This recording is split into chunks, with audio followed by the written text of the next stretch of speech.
A strong cow was pushed into the feeding room, but it was not the one eating. Across from it, an alien giant worm was feasting. Powerful, sharp, spiky tentacles tore apart the cow's body in moments. Yet this terrifying alien bug was just a lowly creature on their planet. Stronger bugs were everywhere. Humans collectively called them the Arachnids. The insect race came from a planet belt near the twin stars. They were also among the few intelligent species in the galaxy. Since humans gained interstellar travel, clashes were constant. The lowest rank bugs were called warrior bugs. They bred extremely fast, so they were the most numerous. Though low in intelligence, their strong defense and attack once haunted humanity. Because their IQ was low, they served as cannon fodder in the insect race.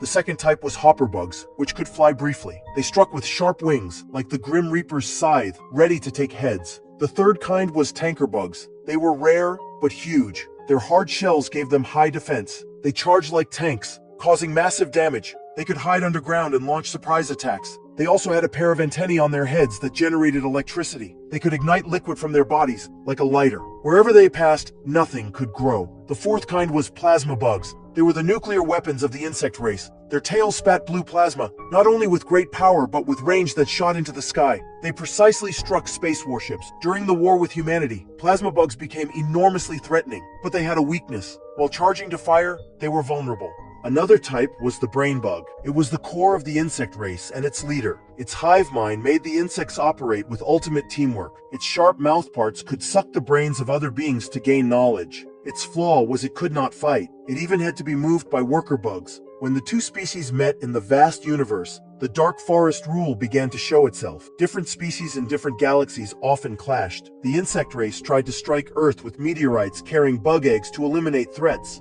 Luckily, humans had already built space defense systems, though each time the threat was averted to remove potential dangers or expand war and colonization ambition. The Interstellar Alliance established a global draft under the pretense of defending Earth. Young people worldwide became eager to join the space war to protect Earth. Even the rich heir Rico decided to enlist. Though his parents strongly opposed, he resolutely joined his good friends, Carl and Rico's girlfriend. Carmen shared the same idea. Carmen dreamed of becoming a starship pilot. The three eagerly went to the recruitment center, but their talents differed. Carmen, with excellent grades, became a pilot in the Federation fleet. Carl, with powerful psychic abilities, joined military intelligence. Rico, with terribly poor grades, was sent directly to Mobile Infantry training. Thus the trio was forced to part ways. As a new recruit, Rico entered the barracks and underwent strict training. He met a hot-tempered instructor, Sergeant Zim. Some recruits challenged Sergeant Zim's authority. The result was obvious. He was crushed, and even had his arm broken. Then a new recruit arrived. She stared at Rico with unhidden affection. Her name was Dizzy. She had been his schoolmate and secretly admired him for a long time. To stay close to him, Dizzy, with excellent grades, transferred to the most dangerous mobile unit. But Sergeant Zim dismissed her as weak and unfit.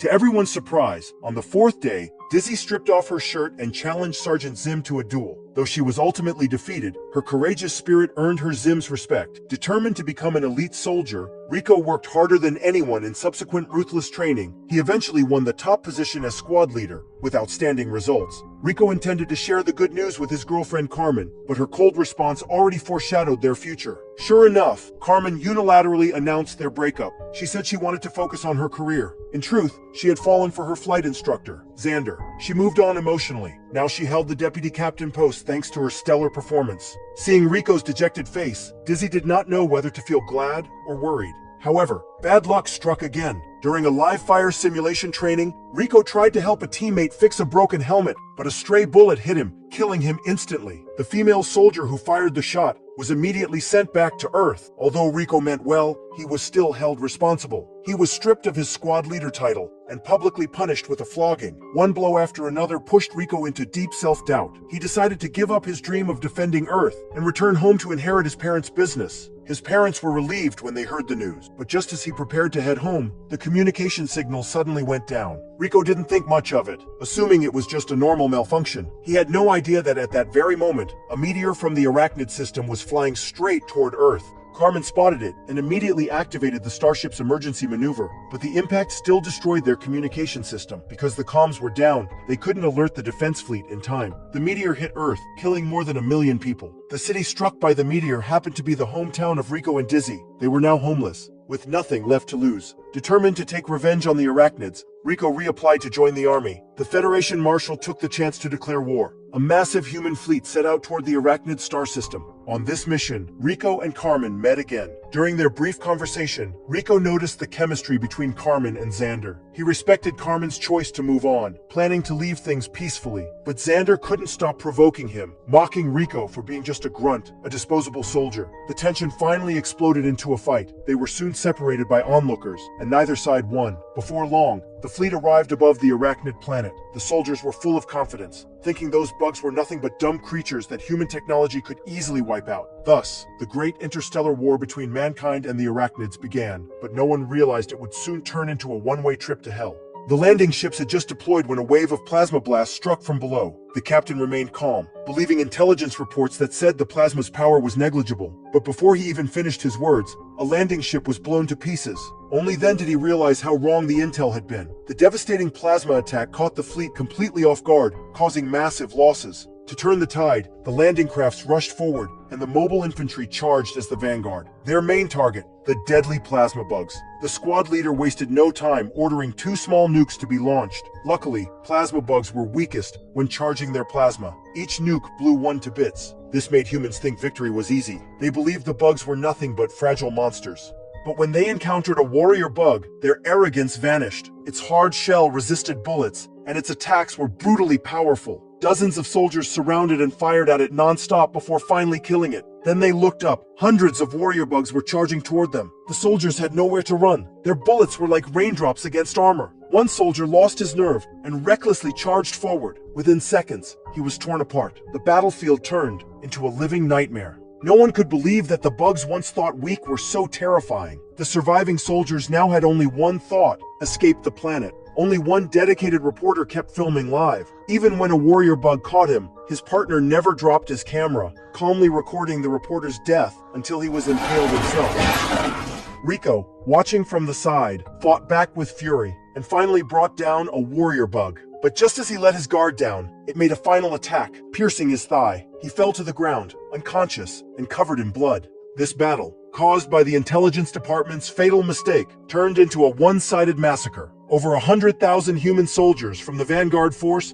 were nearly wiped out. The marshal who had declared the war took full responsibility and resigned. A new marshal quickly stepped in to take command. This disastrous defeat forced humanity to reevaluate the Arachnids. Only by knowing the enemy and knowing themselves could they stand undefeated. Soon the battered Federation fleet returned to the space base. Carmen went straight to the giant screen displaying the list of casualties, her heart trembling as she searched for Rico's name. Tragically, his name appeared among the dead. But what she didn't know was that Rico had actually been rescued by a superior officer later on. The severe wound on his thigh healed quickly thanks to advanced medical equipment. At that moment, Dizzy walked in, holding Rico's death notice, teasing him while secretly showing her affection. Rico looked into her sincere eyes, and his once cold heart began to stir again. Days later, Rico fully recovered and was assigned to an elite mobile infantry unit known as the Roughnecks. The Roughnecks were led by the same officer who had saved him, Lieutenant Jean Rassak. Following the new marshal's orders, Lieutenant Rassak adjusted their battle tactics. They first launched fighter jets to carpet bomb the surface, wiping out large swarms of warrior bugs. Once most of the enemies were destroyed, the ground troops landed to clean up the battlefield. The soldiers began a wide-scale search, hunting down surviving bugs and locating the insects' underground nests to destroy them. Soon, Rico's squad discovered a large hive. Without hesitation, Rico launched a small nuclear missile and blew the entire nest to pieces. Moments later, they received a distress call. A few warrior bugs had trapped several teammates in a fierce fight. Nearby soldiers rushed to help, and under heavy gunfire, the remaining warrior bugs were quickly eliminated. But the squad failed to notice that something far deadlier was lurking nearby. By the time they realized, a massive tanker bug was already charging toward them. Seeing the giant creature, the soldiers knew they had no chance in a head-on fight and began to retreat. One soldier reacted a second too late and was burned by the tanker bug's molten acid, losing his arm instantly. Rico quickly came up with a plan. He flanked the monster and jumped onto its back, firing hundreds of rounds into its shell. After a barrage of bullets, a large hole finally burst open. The enraged tanker bug tried to shake Rico off, but he threw a powerful grenade right into the wound. As Rico fell into the sand below, the explosion ripped through the creature's body, ending the tanker bug's life in a fiery blast. Rico's courage and quick thinking impressed Lieutenant Rasak deeply. He immediately promoted Rico to the next rank. It was a resounding victory. That night, they held a grand celebration. During the party, Dizzy could no longer hide her feelings. The two slipped into a tent together. Just as things were heating up, Lieutenant Rasak suddenly burst in. He informed them that another base had been attacked by Arachnids. The squad had to move out immediately. None of them knew that this rescue mission would turn into a deadly nightmare. The road to the base was eerily quiet. But when they finally arrived, the sight before them was horrifying. The base had been completely overrun by the Arachnids. Bodies lay everywhere, and blood stained the ground. One senior officer had even been found with his skull opened, his brain completely sucked out, as if something had drained it clean. As the soldiers stood in shock, a noise came from a nearby cabinet. It was a general who had barely survived the massacre. He was trembling in fear, but calmed down once he realized they were the rescue team. He revealed a chilling piece of intelligence. There existed a terrifying brain bug among the Arachnids, a creature capable of sucking human brains to extract knowledge,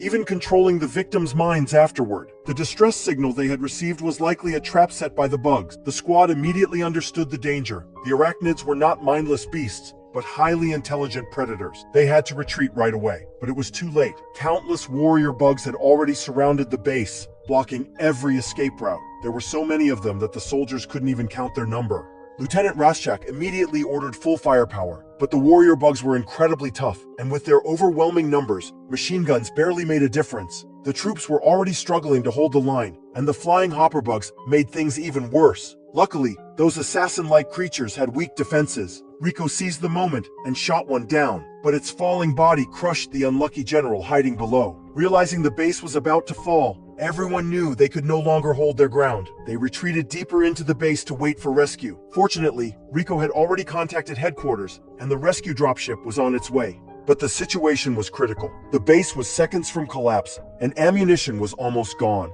Warrior bugs were already breaking through the gates. At the last moment, the rescue ship finally arrived. As they prepared to board, the ground suddenly rumbled and gave way beneath them. Dozens of soldiers fell into the pit, including Lieutenant Rasak. Rico and Dizzy rushed to help, but no matter how hard they tried, they could only pull up the upper half of Rasak's body. Knowing he was doomed, Rasak told Rico to end his life before the bugs captured him. Rico, heartbroken, granted his mentor a merciful end. Then the real threat appeared. A tanker bug burst out from the ground. Dizzy quickly hurled a grenade straight into its gaping mouth. The dumb beast exploded into fiery chunks. Dizzy cheered in excitement, but danger struck in the blink of an eye. A warrior bug's venomous tail suddenly pierced her body. Rico and his team fired back with everything they had, managing to drive the creatures away and rescue the dying Dizzy. Outside the base, another tanker bug smashed through the walls. Two slower soldiers were melted into ash instantly, but the rest managed to board the rescue ship and escape that hellish place. Unfortunately,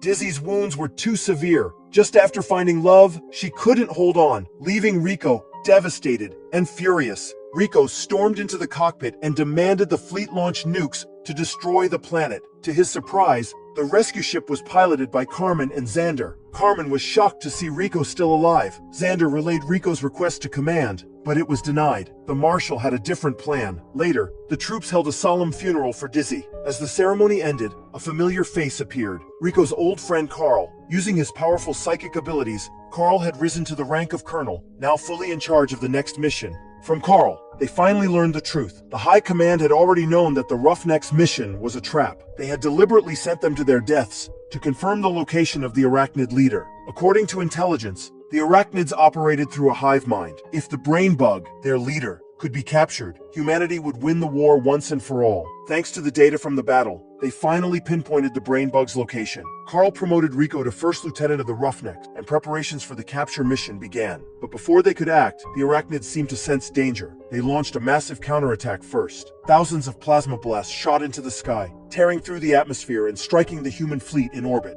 The assault was stronger than ever before. The human fleet suffered catastrophic losses. Even Carmen's warship was split in half. The captain ordered everyone to abandon ship. She was just a step too slow, and a heavy steel door crushed her body. In the end, only Carmen and Xander managed to escape in a small pod, but their pod was badly damaged and crashed straight into a mountain cave. They sent a distress signal to ground forces, not realizing they had landed right inside the Arachnid's nest. The two raised their weapons, ready to fight to the death. Within minutes, a warrior bug pierced Carmen's shoulder, and Xander was badly injured. But strangely, the bugs didn't kill them. As they looked around in confusion, a massive, grotesque creature was carried forward by worker bugs. They instantly realized this was the brain bug. Knowing death was near, Xander stood tall, defiant, and told the brain bug that humanity would still win the war. Then, the brain bug extended its long, slimy proboscis, pierced Xander's skull, and drained his brain dry. Carmen watched the horrific scene in despair. She had completely given up struggling, quietly waited for death to come. At that critical moment, Rico arrived just in time after receiving the distress call. He held a nuclear bomb in his hand and demanded that the brain bug release Carmen. The brain bug understood how deadly the weapon was, so it didn't dare to act recklessly. It slowly retreated with its escorts, leaving the area to ensure its own safety. Only after the brain bug was gone did the swarm of warrior bugs launch a wild attack. Facing the fearless, death-defying creatures, the squad was quickly overwhelmed. Sergeant Watkins was injured in the chaos. To make sure the others could escape, he grabbed the mini nuke from Rico's hand and decided to sacrifice himself to take the bugs down with him. Before the three survivors could get out of the cave, a massive explosion erupted behind them. The shockwave roared forward, but a falling boulder blocked the cave entrance just in time, saving them from being blown apart. When they finally made it out, they were stunned to see the human army celebrating with raised rifles. They soon learned the good news. The brain bug had been captured by the Federation troops during its escape. The great war between humans and Arachnids had finally come to an end. The brain bug was taken back to Earth for intensive study. Scientists worked day and night to research its complex neural network system, believing they could make a major breakthrough. But what humanity didn't realize was that while they plotted against the Arachnids were also planning against them. The war between the two species had only just begun.